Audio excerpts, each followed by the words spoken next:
여호와께서 사무엘에게 이르시되 그의 용모와 키를 보지 말라. 내가 이미 그를 버렸노라. 내가 보는 것은 사람과 같이 아니하니 사람은 외모를 보거니와 나 여호와는 중심을 보느니라 하시더라. 아멘. 사람들은 위치와 그리고 사회적 그 지위에 따른 자리에 굉장히 민감합니다.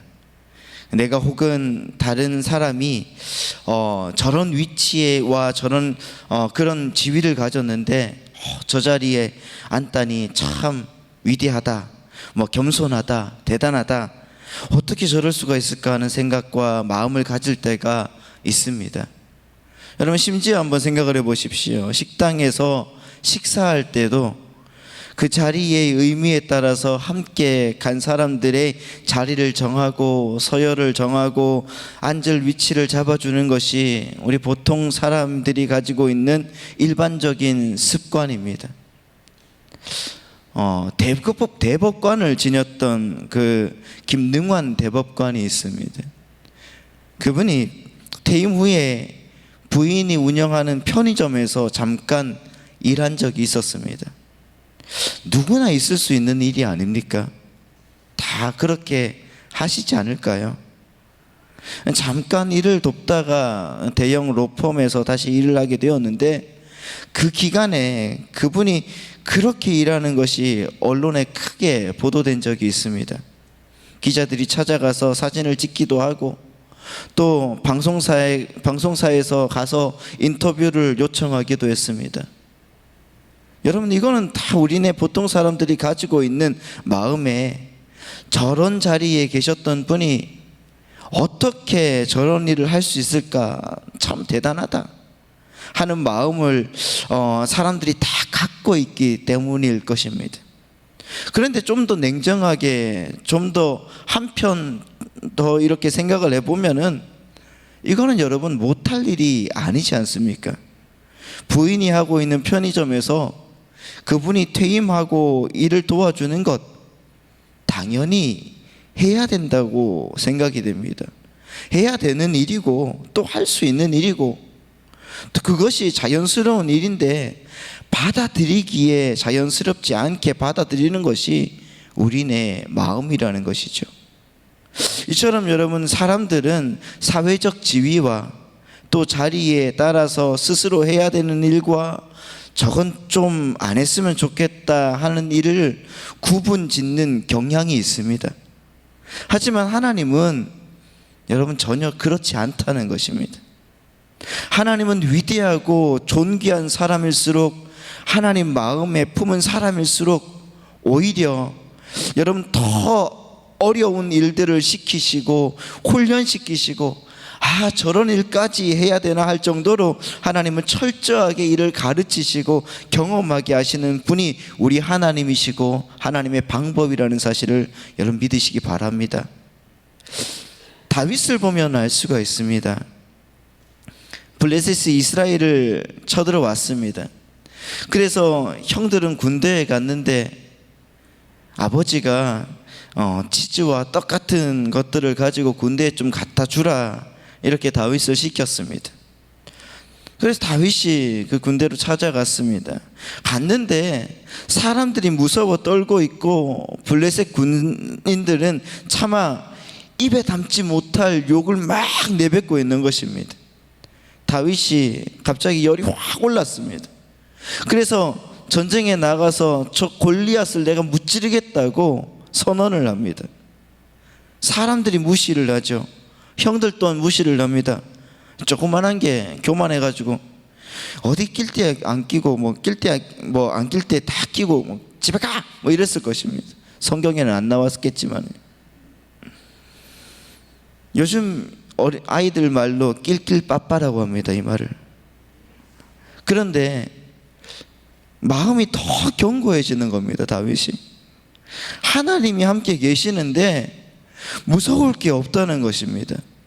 여러분, 성령 충만한 사람의 특징이 이것입니다. 하나님이 함께 계시면은 나에게는 무서울 것이 전혀 없다는 것입니다. 믿으십니까? 아멘. 내가 아무리 쪼만해도 내가 아무리 약해도, 그렇게 약해 보여도 하나님께서 나를 툭 갖다 건드리시면은 나는 다 이길 수 있다. 할렐루야. 그것을 여러분 믿는 것입니다. 그렇다고 여러분 다윗이 아무것도 못하는 그런 아이가 아니었죠. 사무엘상 17장에 보니까 다윗이 양을 치다가 보면은 곰도 나오고 사자도 나오는데 곰이 와서 양을 물고 가면은 끝까지 따라가서 그 곰을 쳐 죽이고, 그리고 사자를 쳐 죽이고 양을 지켰다고 말합니다. 그만큼 여러분 자기의 일에 있어서는 최선을 다하는 사람이었다는 것입니다. 여러분 사무엘상 17장 37절 말씀을 좀 다 같이 한번 읽어보도록 하겠습니다. 시작. 또 다윗이 이르되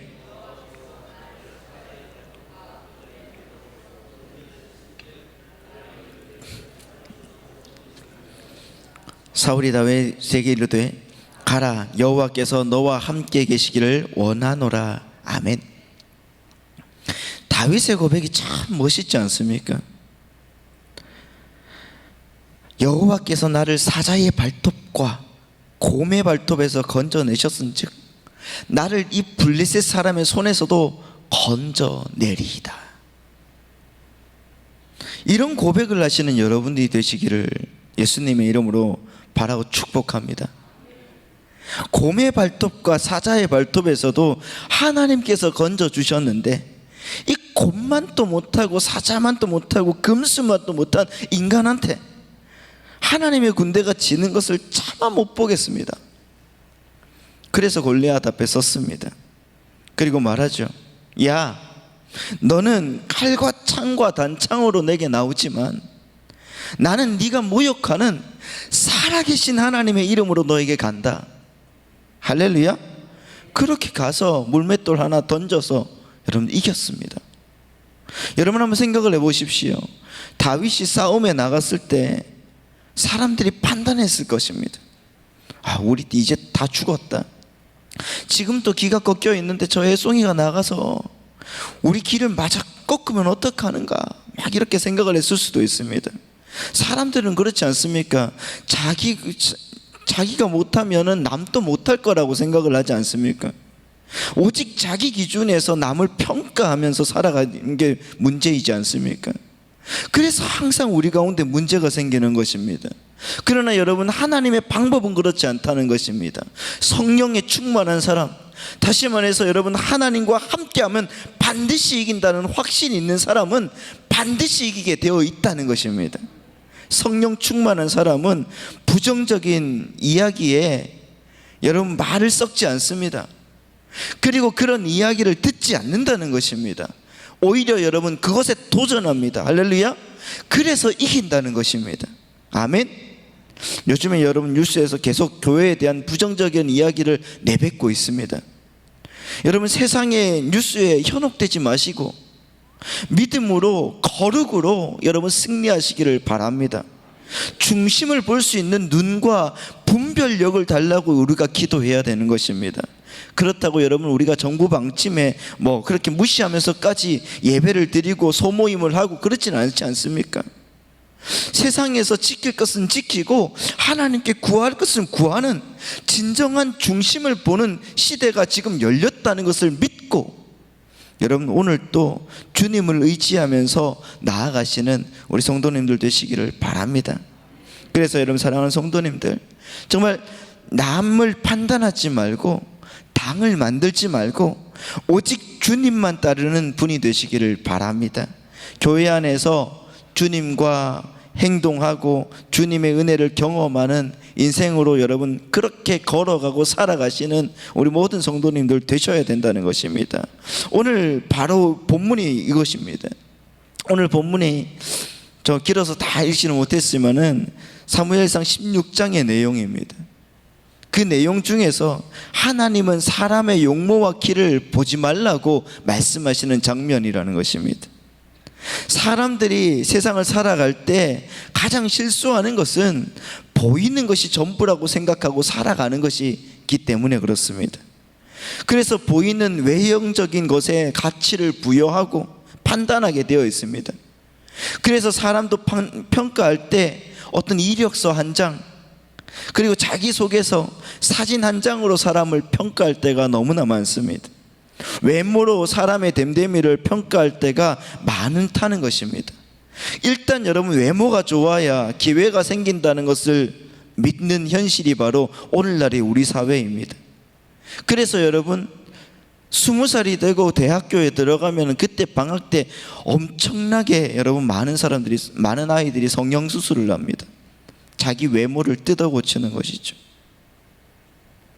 여러분, 이처럼 사람들은 눈에 보이는 것을 중요하게 생각하고 눈에 보이지 않는 것은 무시합니다. 그러나 여러분, 실제는 눈에 보이지 않는 세계가 더 큽니다. 그리고 여러분, 더 넓고 더 많다는 것을 알아야 되는 것입니다.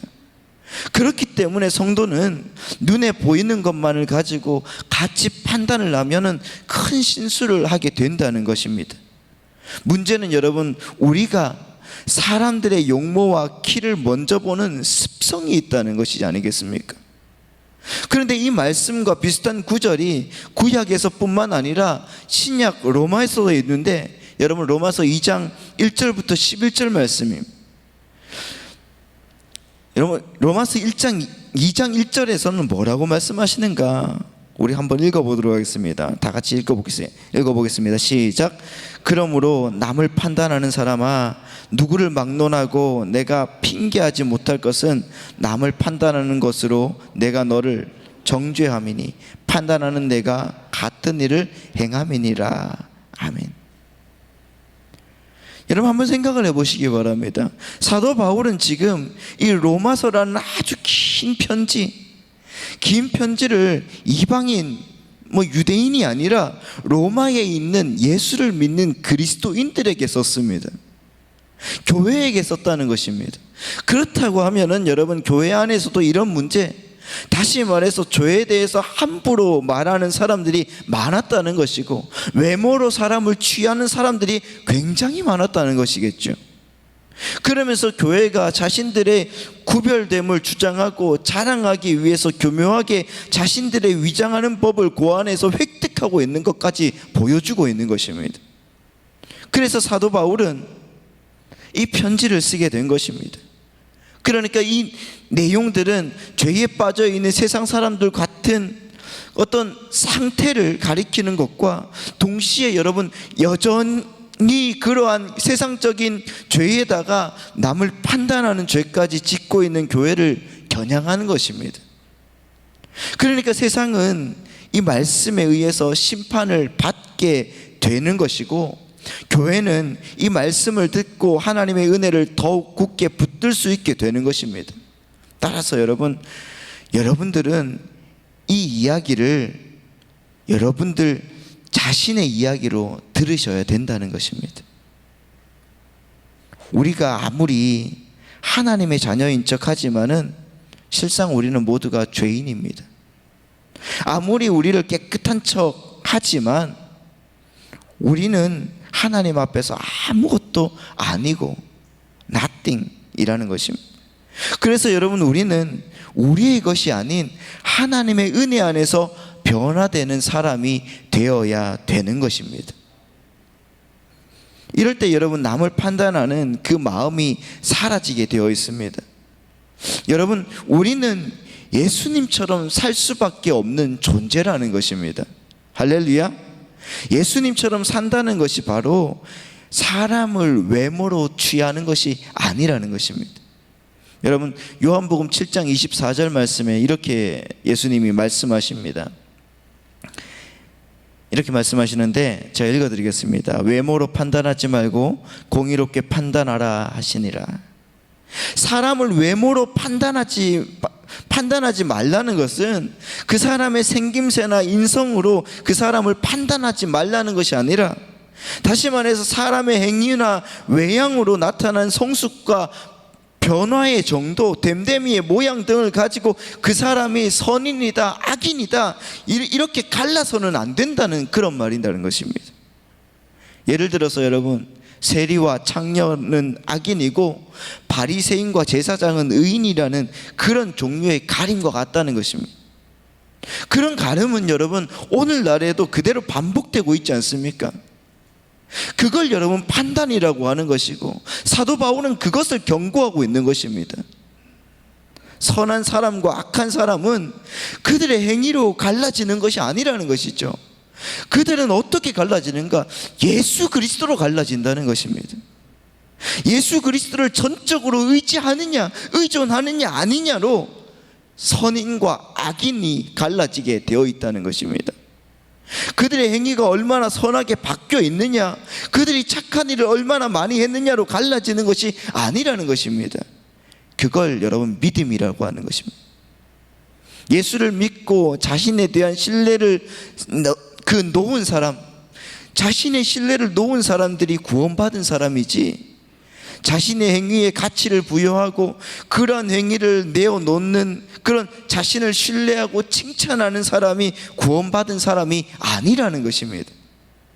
따라서 여러분, 심판의 기준, 그 심판의 기준은 성도들의 성숙이나 변화가 아니라 예수가 되어야 된다는 것을 믿으시기 바랍니다. 그것을 여러분 오늘 로마서 2장 2절에서 이렇게 얘기하는 것입니다. 다 같이 읽어보겠습니다. 시작.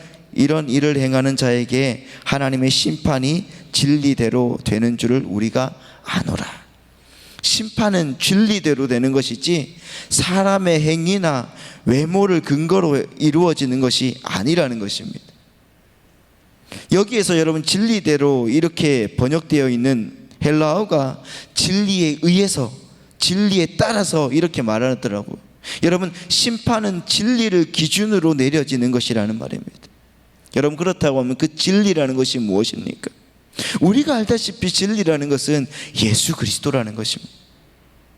그런데 여러분, 이 사람들은 자기들의 판단 기준을 가지고 함부로 사람들의 어떤 선함과 악한 사람으로 여러분 규정하고 가르더라는 것입니다. 그 중에 대표자들이 유대인들이고요, 그 유대인들은 바로 그들처럼 종교인으로 전락해 있는, 어떻게 보면 우리 성도들을 가르치는 그런 말일 수도 있습니다. 우리가 여러분 성경에서 정말 예수님에게 독사의 자식이라고 욕먹는 바리새인들을 보면서 저렇게 천인공노할 놈들이 다 있나, 뭐 이렇게 생각하는 것은 여러분 우리에게는 어불성설이라는 것입니다.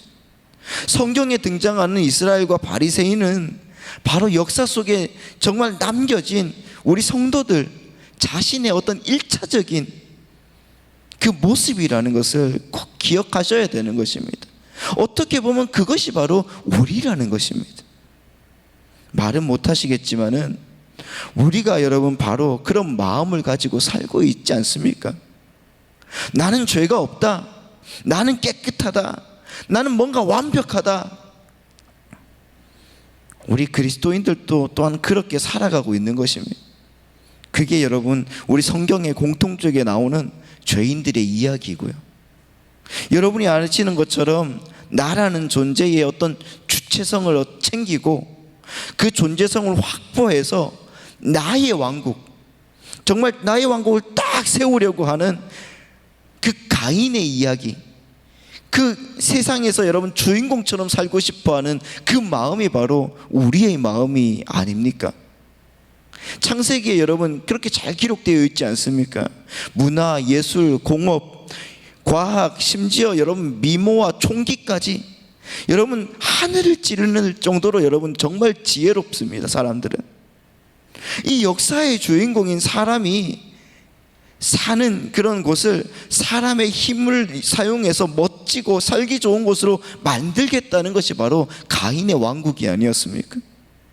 가인의 후예들이 정의한 세상살이가 바로 그것이라는 것입니다.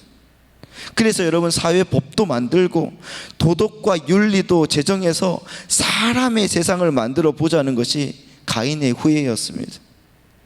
하나님은 바로 그것이 바로 여러분 지옥인 것을 하나님의 백성들에게만 가르쳐 주시다는 것입니다. 그리고는 거기에서 하나님의 백성들을 뽑아내시는 거예요. 그런데 여러분 한번 생각을 해보십시오. 우리가 상류 사회로 올라갈수록 사람들은 고립이 됩니다. 그렇지 않습니까? 정말 그게 인류가 추구하는 번영과 어떤 진보와 발전의 결과물입니다. 좋은 집은 전부 여러분 게이트로 막아놨습니다. 그 중에서도 특별한 부유들은 더욱 굳건한 대문과 담으로 그들의 거주지를 돌려버렸습니다. 점점 더 꼭대기로 올라가거나 구석으로 고립됩니다. 그게 여러분 어리석은 인간들의 머리에서 나오는 구별됨이라는 것입니다. 구별됨이라는 것이 바로 거룩인데 사람들은 그것을 거룩이라고 생각하고 착각하고 있다는 것입니다. 사람들은 그렇게 그들의 구별됨으로 특별한 존재가 된다고 생각을 하고 있다는 것입니다. 요즘 세상이 정말 하도 명품 하지 않습니까? 그러니까 오죽하면 기독교 서적에도 명품 인생을 살아라 뭐 이렇게 얘기를 하고 이런 책들이 다 있습니다. 그런데 여러분 한번 생각을 해보십시오. 명품의 의미가 뭔가요? 명품의 의미가 효용이나 활용도, 외양이나 정말 모든 면에서 명품과 아닌 것이 어떻게 갈라집니까? 효용이나 활용 면에서는 배낭이 최고죠. 그런데 거의 쓸모도 없어 보이는 그 명품들, 우리가 말하는 명품들이 수천 부를 호가하고 있습니다. 여러분, 명품은 구별된 나를 사는 것입니다. 명품의 가격표는 너 이거 살 능력 있어? 없으면 만지지도 마. 그런 비아냥인 것입니다, 여러분. 사람들은 그 자신의 그 자존심을 지키기 위해서 명품을 사는 것입니다. 그리고 그걸 살 수 있는 사람들을 특별한 사람으로 취급하기로 합의한 것입니다. 이런 문구 있지 않습니까? 누구나 다 해병이 될 수 있다면 난 해병이 되지 않았을 것이다. 이런 표어가 있지 않습니까? 이런 표어처럼 누구나 다 명품을 들 수 있다면 난 그 명품을 사지 않았을 것이라, 그런 마음으로 자신의 구별됨을 챙기는 것입니다. 그러나 여러분, 조금 우리가 거시적으로 바라봐야 됩니다. 그 모습을 한번 생각을 해보십시오. 그건 여러분 구별되는 것이 아니라 작은 울타리에 스스로 갇히는 형국이 되는 것이죠. 톱스타나 재벌이 아무 식당이나 가든가요, 여러분? 그들이 아무 곳에서나 살 수가 있습니까? 정치인들이 시장을 갑니까? 선거철이니까 가는 것이죠. 그렇게 그들이 갈 수 있는 곳, 살 수 없는 곳은 제한이 되어 있습니다. 그럼에도 사람들은 그것이 특권층이 누리는 특수한 어떤 누림이라고 미화해대고 그렇게 그렇게 생각을 하고 있습니다. 그런데 여러분, 그것이 누림입니까? 누리는 것이 아니라 속박하고 제한하는 것입니다. 자기를 그렇게 자꾸 자기를 특별하게 높이다 보면은 결국 혼자 남게 되어 있습니다. 다른 모든 사람들이 자신의 적이 되어 버린다는 것입니다. 그리고는 사랑이라는 관계에서 떨어져 나가서 홀로 갇혀 버리게 되어 버립니다. 그게 바로 여러분, 어떻게 보면 지옥이 아니겠습니까? 그런데 사람들은 저마다 그렇게 소수의 구별된 지옥인을 꿈꾸는 것입니다. 그렇게 소경된 사람들의 한계를 꿈꾸면서 살아간다는 것입니다. 여러분, 눈먼 사람들의 도시, 그 눈먼 사람들이 그 건축하고 있는 그 도시에서 우리는 살고 싶어 하더라는 것입니다. 이 문제를 깨뜨리기 위해서 여러분, 예수 그리스도가 오신 것입니다. 외롭고 두렵고 삭막한 세상에 하나님이 나를 위하여서 오셨다는 것입니다. 그리고 나를 안아주시고 위로하신다는 것입니다. 여러분, 그게 본질적인 사랑이라는 것을 믿으시기 바랍니다. 그래서 여러분, 우리 안에 가인을 죽여야 되는 것입니다. 그리고 주님 앞에 눈을 떠야 된다는 것입니다. 가인이 아벨을 죽인 후에 여러분, 인류의 조상이 탄생하게 되는데 그 사람이 누군가? 셋이라고 말했죠. 그리고 셋이 아이를 낳았는데 그 이름을 에노스라고 지었다고 했습니다. 창세기 4장 26절에 이렇게 나와 있습니다. 다 같이 읽습니다. 시작. 셋도 아들을 낳고 그의 이름을 에노스라 하였으며 그때에 사람들이 비로소 여호와의 이름을 불렀더라. 오늘 금요철야 때 말씀을 들었는데요, 이 에노스라고 했습니다. 에노스라고 이름하면서 그때 비로소 사람들이 여호와의 이름을 불렀다, 이렇게 말하고 있습니다. 근데 여러분, 에노스의 뜻이 무엇입니까? 에노스의 뜻이라는 것은 죽을 수밖에 없는 존재라는 거예요. 우리 인생은 죽을 수밖에 없는 존재라는 것입니다. 또한 깨어지기 쉬운 존재라는 거예요. 나는 어디에 가든지 어떤 말을 듣든지 깨어지기 쉬운 질그릇과 같은 존재라는 것입니다. 그 질그릇과 같은 존재에 예수 그리스도가 보배로 담겨 계신다는 것을 우리가 믿고 살아가야 된다는 것입니다.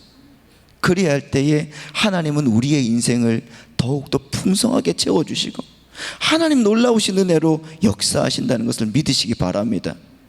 여러분, 우리가 아무리 힘을 세고 돈이 많고 권력의 정점에 있다 할지라도 우리는 여러분 죽음을 향해서 돌진해 나가는 불도저와 같은 존재라는 겁니다. 하지만 여러분, 우리가 이 에노스라는 것을 자각하고 살아간다고 하면은 하나님을 인격적으로 만나 하나님의 말씀을 쫓아 살아갈 수 있는 사람이 된다는 것을 믿으시기 바랍니다. 여러분, 죽을 수밖에 없는 존재인 우리가 할 수 있는 것이 뭐 있겠습니까? 사람을 판단하는 것, 당을 짓는 것, 여러분 내 이름을 높이는 것 아닙니다. 여러분, 다윗처럼 하나님 마음에 합한 자가 되는 것입니다. 예수가 나를 위해서 십자가에 못 박힌 것처럼 나도 하나님의 자녀답게 살아가는 것을 하나님이 원하신다는 것을 우리가 알아야 된다는 것입니다. 그래서 여러분, 우리가 이제는 결심해야 되는 것입니다. 마음을 정리해야 됩니다.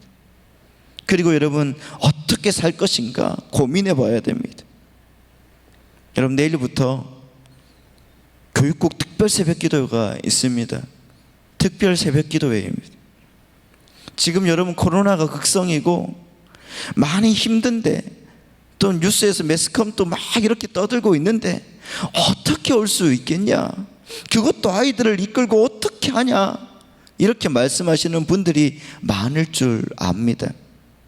그러나 여러분, 다윗처럼 하나님 마음에 합한 자가 된다면, 나를 위해서 십자가에 지신 예수님의 사랑과 희생을 생각한다고 하면 다시 이 예배당에 내 기도의 자리, 내가 찬양하는 자리를 고수하고 다시 하나님께 돌아오는 마음이 필요하지 않겠습니까?